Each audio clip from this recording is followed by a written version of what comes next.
Welcome, citizens of the internets, to another episode of Factorio Woodworld. Last episode, we set up some basic iron and copper smelting operations, and started to research steel. We're going to finish that up here in a couple of seconds and set up some red science packs. I have set up a much faster playback system on here as we begin optics research. I moved it from ×2 to ×4 speed. I played for an hour here, and this hour is going to be spent mostly crafting red and green science packs in the background, chopping of trees, a little bit of walking, a little bit of base production, but I am not going to make a 30-minute episode that's based around this. I'm going to shorten it up to 15, because I just don't want to subject you to some basic early game tedium. Now, this optics I set up before going towards solar panels. I believe it's actually a requirement for making solar panels, but it's also a requirement for laser defense. I really like using laser defense, but this is back in version 11.22, when lasers were 1x2, not 2x2 like they are now. I switch over to electronics. Electronics is also required for solar research, and we're just making a beeline for solar panels. I'm even skipping my usual stuff like turrets and heck, even military. I've got such a small pollution cloud here that I don't really foresee there being a problem with biters, and I don't get any problems with biters in this episode. You see here, I just continue chopping trees. It's just going to go into smelting, it's going to go into my power production. I'm trying to make an even line here, mostly because I like even lines. I've also thought about the possibility of building my factory also down along this way. I may end up scrapping that idea and actually putting it a little bit north of all the lakes. I'll talk a little bit about that later. But you see here that I'm setting up some chests to draw out all the smelted iron from the ovens. The good thing and the bad thing about ovens is that they are able to hold 100 iron. That's not bad, but when they hold up, when they get to the full capacity, they're no longer able to do any more smelting.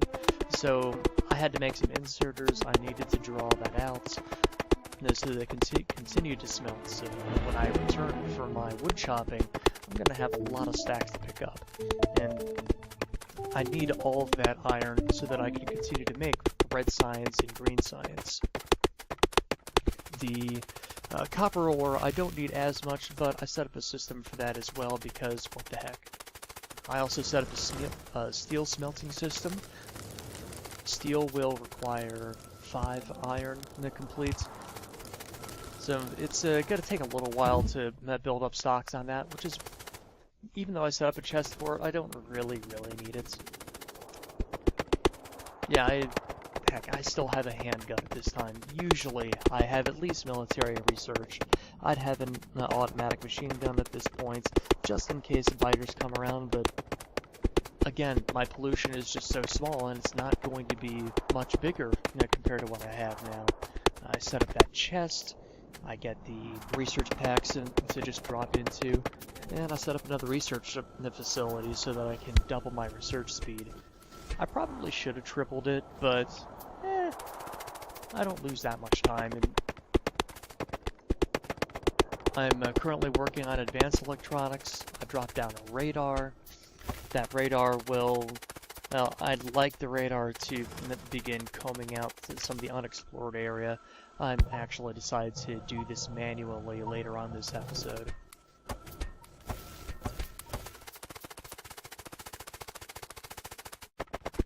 I had forgotten for a bit that advanced electronics actually required green research as well as red, so that's why I sat on that for a bit. Oh well.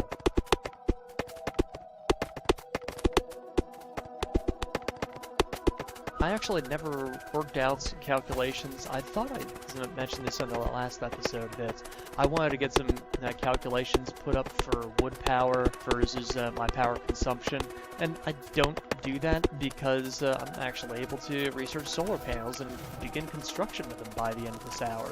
So it's kind of a moot point at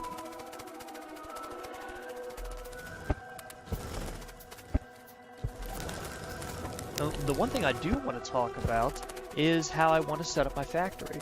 Almost every playthrough I've ever done privately, I've set up a bus system. That's what I see on every Let's Play series. And the way the bus system works out is that you have a bunch of smelters at one end of the factory. They output onto a line. It goes through a line, and at certain points they're siphoned off into chains. Say your bus is horizontal, left to right, and then the production chains are vertical, off of that, top to bottom. Every playthrough I see uses this. Recently, somebody put forth the idea of using chains. The difference being is that chains requires more space, and it also requires splitters to redistribute the resources. It's a lot more expensive both in space and in resources. But I want to go ahead and try it anyway, partially because I've never seen anyone else do it, and I want to find out what kind of effect that's going to have on my base construction. That's why I actually decided that I'm going to be building it north of the lakes, or maybe south of the lakes, depending on how many miter bases I end up seeing on either side. If anyone has seen anyone using chains in a Let's Play, by all means forward it to me. I'd love to check out to see what they do with this. Yeah, so that is going to probably be my plan. Getting some more red research crafted. Pretty soon I decide to use common sense and alternate the red science and the green science packs. I want to try to be efficient with all of my crafting, all of my production, but sometimes I just don't really completely get a hold of it. This isn't a speedrun series by any means, so if you're looking for that kind of a playthrough, this is not exactly for you. And there we go, the alternating. So yeah, I just continue chopping and chopping and chopping. I'm going to clear out this area to the west of this cute line that I start up here. And when I finish up with this area, I'm just going to go ahead and start scouting to the north of me. The radar is helpful in certain ways as a slow uncovering of the map, and also to see when the biters are going to start coming into the vein. But for the time being, it's just too slow for what I wanted to do, and I'd get a little bit of wanderlust, and all chopping and no walking makes for a dull boy. That is the saying, right? Yes? So yeah, I dropped in a bunch of wood in there just to even everything out, get it all set up, get all the smelting done, make sure that I have just more than enough to work with, so that my power doesn't run out, so that my smelting doesn't run out. We need that. And since I have the resources and I need to dump my inventory anyway, might as well. And I've finally cleared out that area to the side.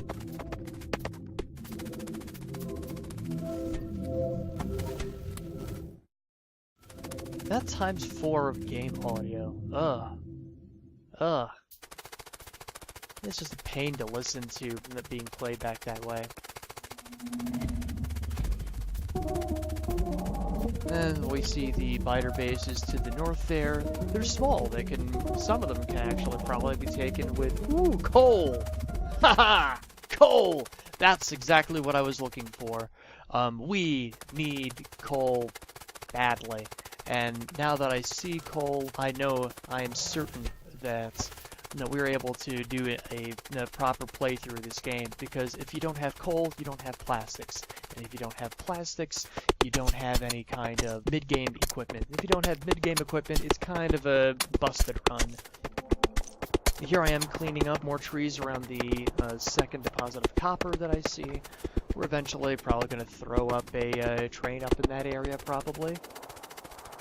Come north of that first biter base, see if there's anything there. A little bit of iron. Probably not going to be going to that anytime soon, but it's nice to know it's there. More biter bases to to the north and to the west of me still. Run over on back, pick up both the copper and the iron, get ready to research, top off of the wood chests there, just to make sure we don't run out. Run around, run around, run around. There's another set of copper that I'll eventually draw from, but I'm gonna have to wait until I kill those, that big base there with the worms and whatnot. And that's a base I'm not going anywhere near anytime soon. That one's gonna require some hefty pieces of equipment. A little bit more coal there as well, which is always helpful to have. A little bit of iron I see over there. Still gonna have to clear the enemies out of that. More iron over here. So yeah, I definitely have enough to work with for a while. This is actually why I kind of want to have my factory in the south now that I think about it, because it's easier to push this set of iron up there. I'll walk a little bit further south just to make sure there aren't any enemy bases too close to that, but for the time being, I think a southern factory south of the lakes at the starting area will end up being what I'm going to pursue.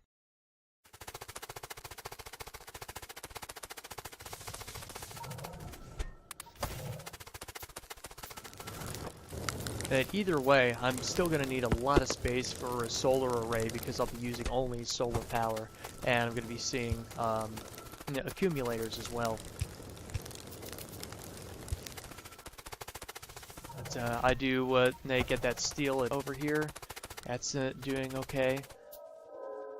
Now I'm crafting steam engines now, as well as some more miners to throw down later on. Now I'm getting these steam engines mostly because I already have a water pump set up, I already have my 14 boilers set up. I might as well set up the 10 steam engines to maximize use of that. I will be fueling that with wood for the time being, but eventually I'll be transitioning over to solid fuel as a backup system in case my accumulators fail on later on. But in the meantime, I'm just going to have those up and ready, just in case. It's going to continue running around. I've got the last of the packs in for solar energy. Oh, I'm so looking forward to that being finished. So looking forward to it. But I will describe how solid fuel is to be made whenever I get oil production up and running. I'll be able to talk more about that, since you'll be able to see the results of it. And solar is going to be finished in the next 15 seconds. I'm just chopping wood because, well, I need it because I don't have those solar panels up and running yet. There we go. And we're done. Solar is researched. I start on turrets. I'm going to get that early defense up and running finally. I normally have them up in the first hour of the game most of the time, but yeah, this is just not a typical game. I don't have coal to work with early on. And then I get the armor crafting up and going so I can finally wear something resembling decent armor. I'll be going to armor crafting 2 in the near future after I get military up and done. And when I finish military, that'll actually be the end of the episode. I've got my 12 solar panels going up, I've got my 3 turrets going. If you happen to have any other suggestions about what I should be doing with production of this base, feel free to leave a comment. If you have a substantially better idea other than the chains that I want to do, or whether you want to see a regular old bus system, leave a comment. But either way, this is about ready to come to a close. I do want to say thank you again for watching these 15 minutes, and I hope you stick around for the remainder of the series.